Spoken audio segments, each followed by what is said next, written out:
28 of the DALLÄSTHETIC podcast. And today I'm happy to be sitting with Carroll Swenson-Roberts, who is preparing for her exhibition that will open on April 27th at Ro2 Art in the Cedars. And welcome, Carroll. Thank you. Thank you. I'm looking forward to it. Yeah. So are we. So before we talk about the work that's in this show, let's talk a little bit about your background, because I think it kind of filters in somehow. It totally does. Yeah, I'm a narrative artist, and it usually comes from my life. So yeah, it does. So you grew up in Dallas? I grew up in Dallas, and then after Dallas, I went to school and to Boston for 2 years. And then I came back and went to University of Texas and got my art degree there. Lived in Austin for 9 years, and then we moved to, my husband and I got married. My husband and I moved to Philadelphia, had my daughter there, and then we ended up back in Dallas. So that's sort of my geographical biography. I've been back in Dallas since like 1993. Yeah, and so with your narrative work, it's funny, there was a show once where you wanted us to play Wes Anderson videos in the background. Yes. There is this kind of ornate or decorated aspect of like Wes Anderson that I see that now. Right. That kind of relates a little bit to your work, but also it's the characters, I think, more than anything. Yes. Well, you know, it was funny. There was that Wes Anderson movie when they were at camp. Yeah. And the woman was wearing Lily Pulitzer dresses. And my mother was our house was decorated, had so many patterns in it. And she loved Lily Pulitzer. And that's why I thought of Wes Anderson. Oh, okay. But that's the kind of environment I grew up in. There were 6 kids. So there's always a lot of personalities around. Everybody's always trying to, be noticed, and I could be noticed I used to draw my little stories out all the time and say, look at this, and but then also the interiors were so exuberant and that they just sort of filtered into my art. And when I started, looking more into art history and getting into my studies, I was really drawn to the patterns that the tile patterns and I started with ancient art was my first love, and a lot of the mosaics and things that really affected my work, and I used those patterns and then made up my own, and the Victoria and Albert, I went there on our honeymoon, and all the patterns and the textiles and everything sort of filtered their way into my early work. And then you've always got pretty much almost every work has characters. From doing something. You might have the whole family in different rooms or together, or various other characters. I take it that you're kind of these are coming from life. Yes. I say I have different series of work, but the longest series that I've had, and it's the one that is sort of the mainstay that I always come back to, I call it the domestic series. Yeah. And it comes from the, what home is and what I grew up with home is and what family is. And the characters sort of, I usually sometimes, when I draw it, I usually draw the space out and the space is sort of skewed, kind of funny.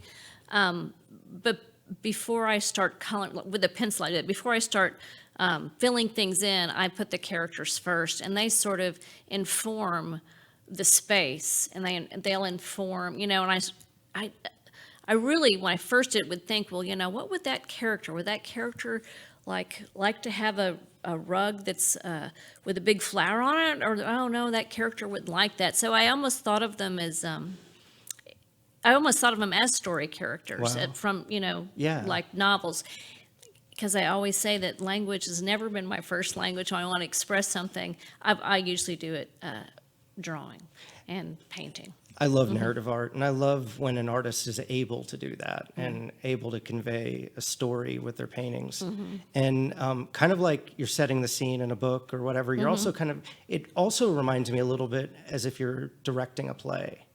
Well, that's the fun part, because it's it's something I may be remembering something like something from my childhood. I'll think of one thing that may be like one sentence, like I like to sit under the table and eat cake.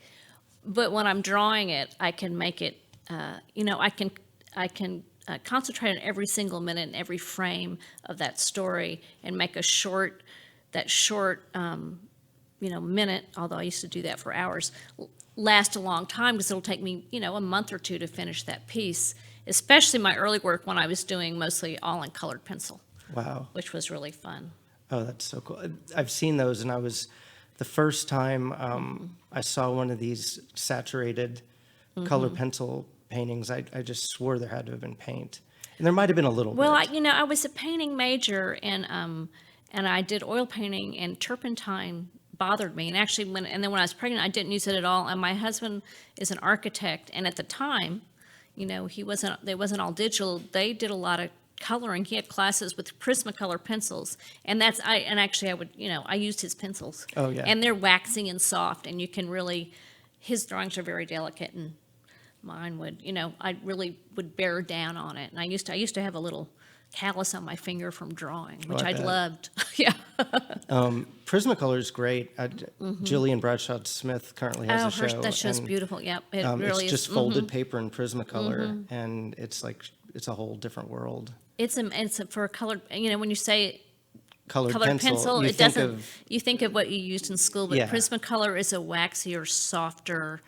But it still has a point. You can still control it. It's not as fuzzy as a crayon or oil pastel. So, but yeah, they're really pretty, and they're very bright, and they do well. So, all of your recent work is using Prismacolor. Primarily? All of the work that for the show Garden of Earthly Delights that I'm doing at Ro2 it's mostly mixed media, and I've used gouache and I've used colored pencil. My later works, like from, I don't know, probably about the time I moved, probably about 2006 on, I've used gouache, watercolor, and pencil. And occasionally I'll use some oil pastel, or I might use just a little highlight. I've never done anything all oil pastel. And I also I've used collage too, where I'll paint something and put it into a picture. But it's never the major piece. It's just something sort of a subtle, I want a texture difference, or I like that. Or just sort of have something a little bit that has a different texture sit on top of the paper. And it's sort of fun. I like to do little things too, but then put them in a big area. And so we were looking at some of the scenic paintings that were on the round. On the wood ones, panels just a second ago. And I'm curious, where do the scenes come from? These are, I guess, the border and different things. The border was there. Yes, yeah. I had the one that the wall that divides us. Well, the wall that divides us all, and floating. Did you have that one up? It was that one's not quite right. It's a circle turned upside down with a circle in the middle, and our children. Those two were sort of it was my feelings about what's going on politically today, and the wall. And I'd been down to Big Bend a lot, and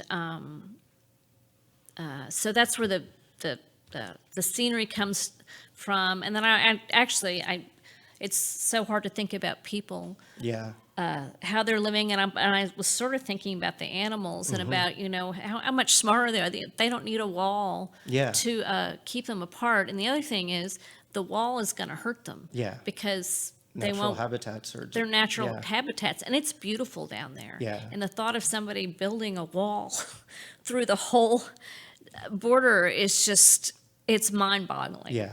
So I won't go any further with that one, but that's that one. And our children lead us was, it was after the Parkland shooting, actually, and and the children were all out protesting, and I thought, they're going to have to lead us out of this mess, because it's a mess, and I don't know how we got them there, but I have faith. I have a lot of faith that they will, because I teach, I teach young children too. So, and I have a lot of faith in what's coming next. I think it's great that in the work that you do, you're able to go back into like contemporary like culture, politics, and what's going on in the world, and interject a piece, as needed. I think that's. Well, I do what I'm thinking about, and sometimes, if I'm thinking, it's something I think very heavily that I sort of have to. And I've done things that actually I probably won't show because they're not very attractive. Yeah. But it's helped me think about something. Because when you're drawing something, that whatever the scene is, I'm thinking about it the whole time I'm drawing it, which could be a month or something. And it's a way to sort of have a meditation on whatever that happens to be. And you've got to get from point A to point B somehow. You have to get finished with it. And so you've got to do those transitional pieces. Mm-hmm. So in this upcoming show, there are a lot of scenes through windows. Yes. Tell me about that. Yes. Well, that's it. I mean, peripherally, it's just I like the light. I like, the light, how when you look outside, it's lighter. But it's really it's about home, and being at home is sort of a state of mind, and it's about looking out into the world. So it's sort of about interior and exterior in a lot of different ways. One way is just that's what it is. It's inside of the house with the flowers and outside of the house with the bushes. But it's also about being inside your own head or being inside your own home where it's comfortable and seeing out and using it as a place to see out from. While still being comfortable in your own skin. While still being comfortable in my, so I always say it's like the homes that I draw never look exactly like my home, although they sort of do. I take pieces of my home, but it's the home I'm most comfortable in because it's in my head, and when I can sit and draw for hours and think about home and comfort, these are the pictures that I come up with. That's terrific. Mm-hmm. When I was a little kid, I used to draw pictures of houses during math class mostly. Mm-hmm. Yeah. I never passed math. Well, that wasn't my forte either. But I do remember I would draw houses, usually from, usually exteriors. I don't have skills to draw the interiors. Wow. And, just kind of imagine, that's what I want. And I want the driveway over here and, Well, yeah, that's the same when when you draw that, you can put the things the way you want them. Like the last show I did for you was mostly, it was about small wishes, but it was things that I could draw that weren't necessarily there, but I could make them how I wanted them.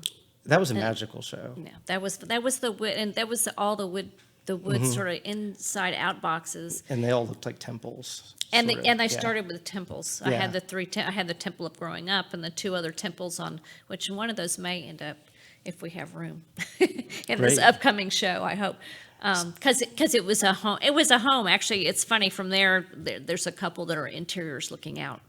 Actually, a lot of them are too. Almost all of them are. There's always a window. Yeah, that's so cool. Yeah, there's always a window. And a minute ago, we looked at the image of. At first, you think it's an image of a plant or flowers in a vase, and then the closer you look, you're actually looking at a couple dancing. That's called "Dance Me Till the End of Love." Do you know that's Yeah. by Leonard? It's a Leonard Cohen song. Yeah. And that piece, it's a collage. That big vase, I actually collaged on there, and it started with that, and it started with a gesture, just a gesture of the drooping flower, and then in that case, there are figures in it, but they're very small in the background. That big flower is almost the character that the rest of the space was built on. But we're trained to look at the people. Right. Yeah. You're and there's an elephant in it. And not everybody. That's right. Not there is everybody. an So I elephant. thought about calling it the elephant in the room, but I thought, that's too obvious. I'm just Yeah. going to leave it because sometimes people don't see it, I it's pretty yeah. big. It I is thought that pretty was big. really fun. That is cool. And then I did that, and that sort of led to some other. You'll notice at Garden of Earthly Delights, there's a kind of wild-looking creature in one of a creature that shouldn't be in a garden that's there. And I don't want to be here. Where's Waldo? But I sort of had fun with that, thinking of different puns. I'll keep an eye out. Yeah, but I don't want to say him because it sort of gives it away. Yeah, and it's like, I'll that's wait. so stupid. I'll wait. Yeah, right. Well, this is exciting. I think people are going to really enjoy this show. Oh, good. Well, I hope so. Yeah. There's just so many things to take in each piece, and then you think about the detail and the time it takes to put them together. It's pretty remarkable. Well, thank you. So we're really looking forward to the show. And then also in the back room at Ro2, Cheryl Finfrock will be. Oh, she's great. I Yeah. can't wait to see her work. I love everything I've seen at your gallery that she's had. I'm really thrilled to be with her. Yeah, she's got a nice show coming up with, it's very, it's narrative as well, mostly images of solo people or maybe a couple people contemplating or talking, and just you just wonder what's going on in those. Nice. And Nice. and lots of them on scratch board that are done Oh, nice. in reverse, kind of like drawings. Oh, nice. So it's, that'll it's be pretty really. cool. Oh, I can't wait to see them. Yeah, That'll be really yeah. great.